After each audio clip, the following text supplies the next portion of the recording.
मेरी एक महीने की सैलरी 50,000 रुपये है, लेकिन पता नहीं ऐसा क्यों होता है कि जैसे ही महीने की 25 या 26 तारीख आती है मेरे अकाउंट में बस 1,000 रुपये बचते हैं। ऐसा क्यों? क्योंकि शायद कुछ तो गड़बड़ है।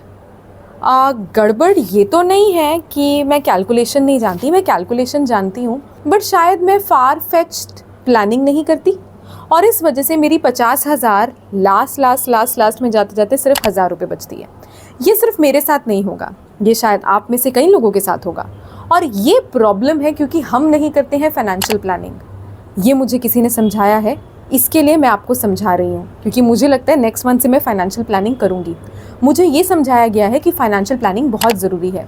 ऐसा इसके लिए क्योंकि मेरे कई ऐसे गोल्स होंगे जो कल को मैं अचीव करना भी चाहूँ तो नहीं कर पाऊँगी, क्योंकि एंड ऑफ द मंथ अगर मैं ये सोचूं मेरा पैसा गया कहाँ तो कहीं ना कहीं प्रॉब्लम है। देखिए, ये जानना बहुत ज़रूरी है कि एक फ़िक्स्ड मनी आपके पास आता है, वो फिक्स्ड मनी में मैं अपने फिक्स्ड खर्चे कुछ करती हूँ।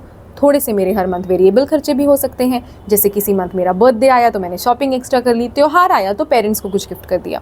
लेकिन फिर भी मेरे पास पैसा बचना चाहिए जिसको मैं री इन्वेस्ट कर सकूँ, जिससे कल को मेरा पैसा बढ़ता जाए। समझे आप? तो बेसिकली मैं पहले क्या गलती करती थी जो मैं चाहती हूँ आप नहीं करें, वो है कि मैं पैसा खर्चती रहती थी, अगर कभी बच गया तो सेव कर लेंगे, नहीं बचा तो कोई बात नहीं। जबकि अब मुझे समझ में आया है कि पहले जो आपका पैसा है उसमें से कुछ आप सेविंग अपने आप ही 30% या 20% निकाल लीजिए। सपोज़ आपने 100% में से 20% सेविंग निकाल ली, अब उस 20% के बाद आपके पास बचे हैं 80%। वो 80% जो है उसमें से कुछ आप इमरजेंसी फ़ंड के लिए रखिए, बाकी आप डे टू डे एक्सपेंसेस वगैरह के लिए रखिए।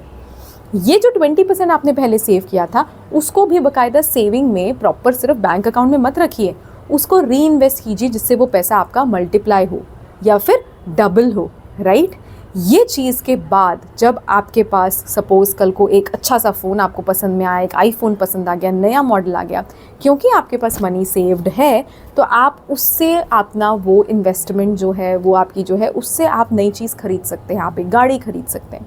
आजकल ना लोगों के दिमाग में एक चीज़ है, नए फ़ोन्स खरीदना, और उसके लिए वो फट से EMI जो है वो भरने लग जाते हैं।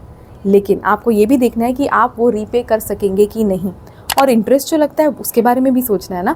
तो इसके लिए financial planning is very important, not just in order to save your present but also in order to have a bright future ahead.